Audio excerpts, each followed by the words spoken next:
Kas nutiko? Mamytė, aš prataškiau visus savo pinigus. Kaip? Bet viską pirkau su nuolaidom. Vieną perki, vienas nemokamai. Kiki, kaip neprotinga. Aš įsivaizduoju, nekilnojamą turtą pardavinėtų tokiom akcijomis.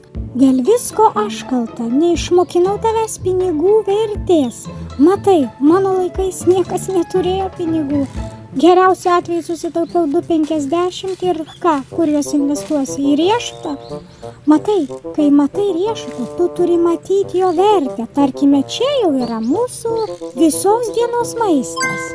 4-5 riešutai jau gali būti nauji namai.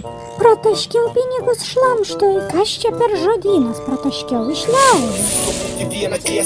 Egzistavimo reikšmė, kaip atskirti tamsą šviesą.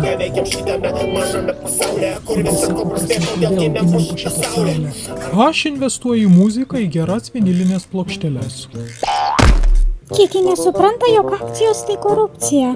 Iš dalies, aš galiu paaiškinti, kas yra korupcija. Paaiškink, kad jį suprastų.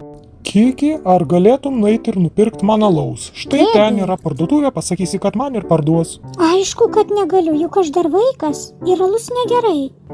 Aha, o jeigu galėtum nusipirkti dar ledų su riešutais didelę porciją savo prie to pačio, tau už kojas, kad nuėjai ir nupirkai. Gal tuomet galėčiau ir nueiti, aš taip mėgstu ledus su riešutais. O jeigu dar didelę porciją, tai tiesiog svajonė. Matai, čia buvo korupcija, aš tave papirkau, suvilioju blogam dalykui.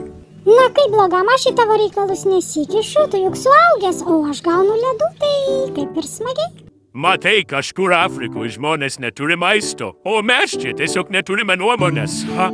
Sako, šitie laikai yra informacijos, tačiau niekas nieko nežino. Žinom mes.